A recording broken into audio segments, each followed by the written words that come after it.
Good morning, gang. Happy Sunday morning.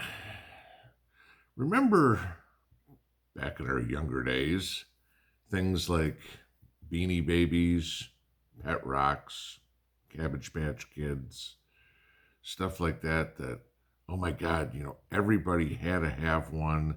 They were going to be worth thousands of dollars in the collector's market. People were going to get rich off of it. And eventually, after everybody bought them, they wound up worth nothing.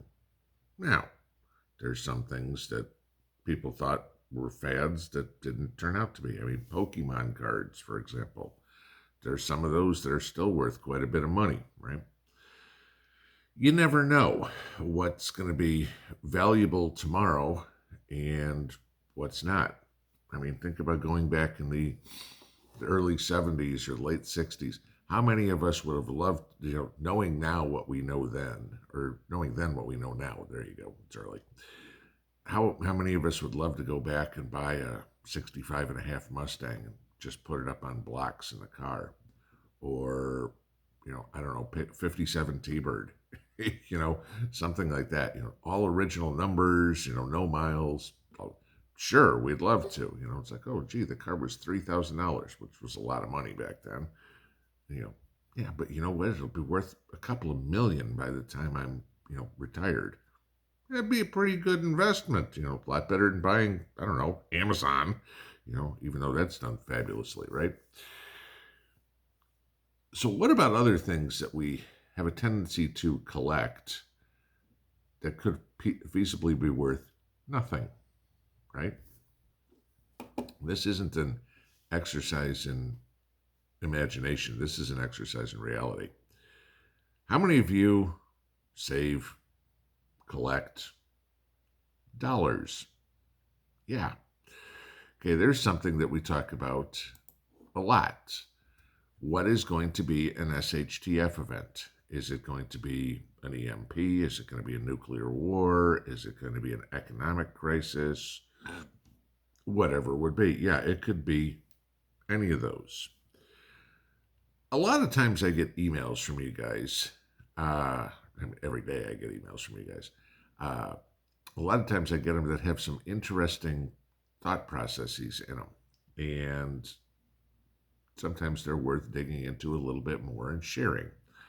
And I got one last night after the live stream, so I was long since asleep. So when I got up this morning, I was like, okay, I'm going to kind of look into this. I'm going to read this to you. This is a pretty interesting theory. Okay, it's from Attaboy. He says, when BRICS is introduced, which we know that's going to happen, okay, there's a meeting on August 22nd through 24th where they're going to actually talk about rolling out a currency. When BRICS is introduced, China, who owns trillions of dollars of U.S. debt, decides to sell or literally dump all their bonds, all their U.S. securities that they have into the open market. Okay, they go to the international bond market and just dump them. There's a lot of concern about that. China holds a lot of U.S. debt, second largest country. Remember, Japan's number one. Okay. Obviously, they just lost the dollar value of all the assets because they sold at a fire sale. And call it, let's call it 60 billion in interest or whatever it is. Bad day. Except for them, the dollar would plummet like a brick on the international scale. He's absolutely right. If all of a sudden there's a flood of bonds into the U.S. bond market, that crushes the U.S. dollar. Okay. He continues. Then everyone jumps into a new currency that is gold-backed, which is the plan for BRICS. Okay. If you notice, China, Russia, are stockpiling gold like crazy. So are Turkey, Iran, Pakistan. Interesting, right? Okay. Then everyone jumps into a new currency that is gold-backed and stable, BRICS. Okay.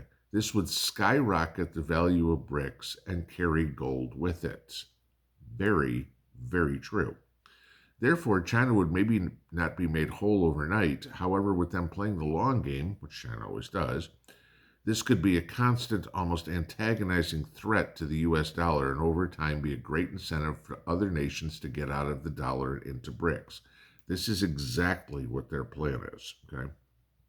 eventually, as he puts it, shortly, which I agree with, they would be made whole on the 100% loss and in the long term be on top. Sure, because they got rid of what are now a bunch of useless securities, took whatever they got and converted them into something that's gold backed. Okay.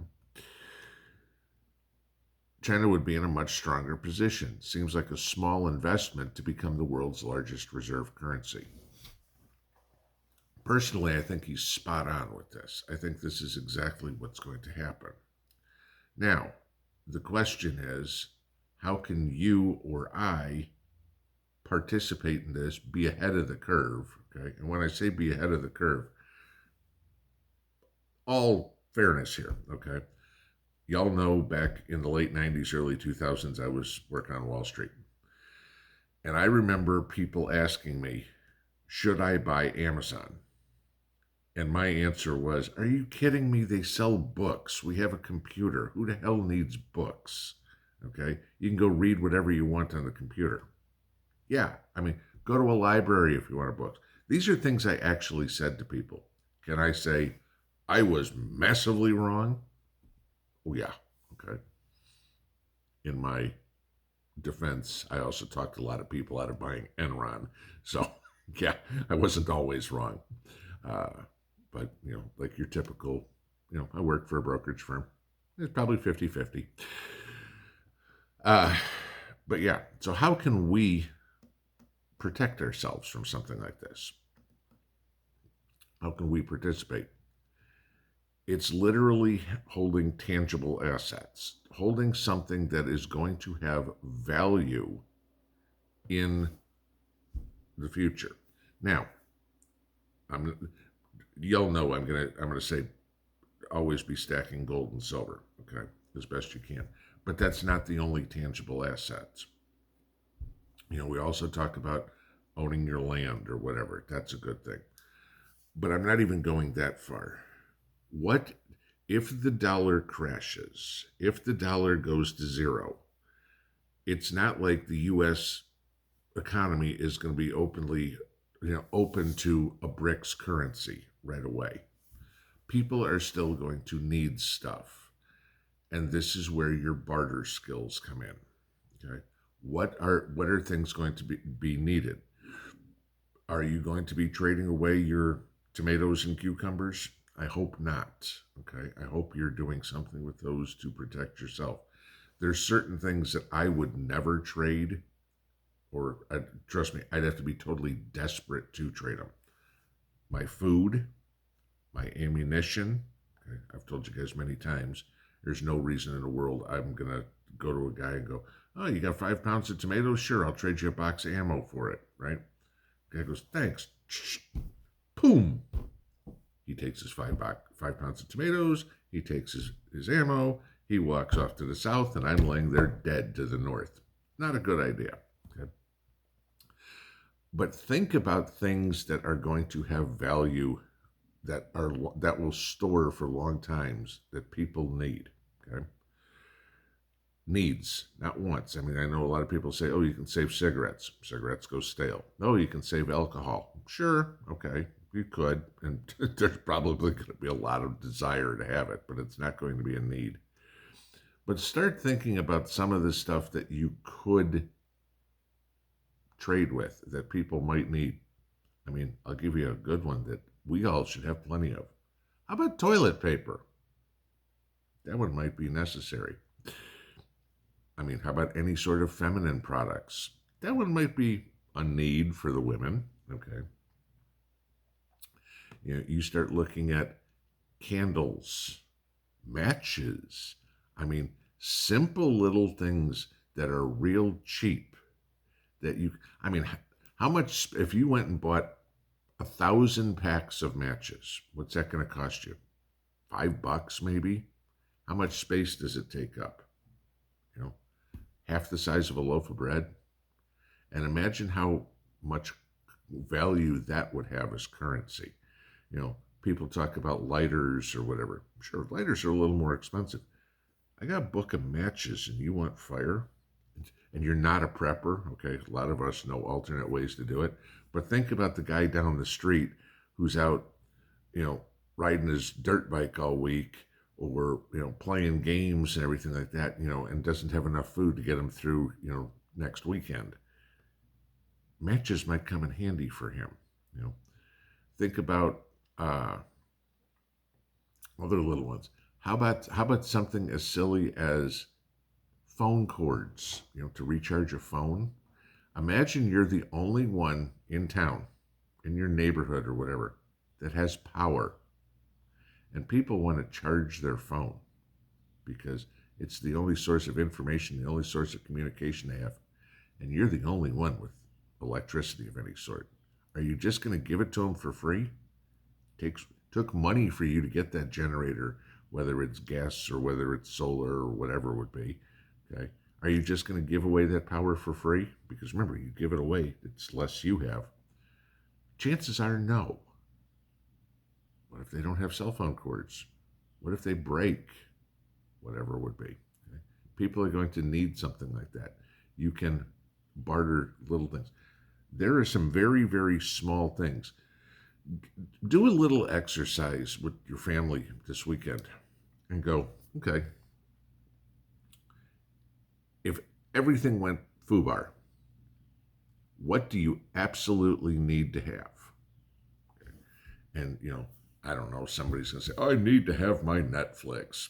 Okay, you're an idiot. That's not a need. Okay. But take out the normal prepper stuff. The stuff that you're putting back because you need it. Your food, your ammo, your power, your clothing, that sort of stuff. I'm certainly not going to tell people, go out and buy extra pairs of underwear, and stack them so you can use them for barter. Okay. You're not going to open up the next JCPenney in your neighborhood. But think of the little things that could have a lot of value, that you can trade away so you can collect the bigger things. I mean, imagine just something simple, $5 a matches. That'll cost you 1 ounce of silver. Sounds ridiculous now, right? Okay. But for all the time that we think that, you can't eat silver or whatever. No, you can't. But we're all going to come out of this somewhere too, guys. There's going to be an end to an SHTF situation, especially if it's an economic one like this. And then the tide will turn. The world will change a little bit. Do you want to come out here? Or do you want to come out here? Maybe you don't come out at all. But do you want your kids or your grandkids to start life here or start life here? Just something to think about. But, polish up on some of those barter skills. Get some of those real cheap necessity barter items. I mean, I'll throw another one out there for you real quick. Cordage. Get tons of paracord. String, rope, anything. Why? Because everybody will need it. And if you're the one that's got it, you're the one that sets the price. Pinball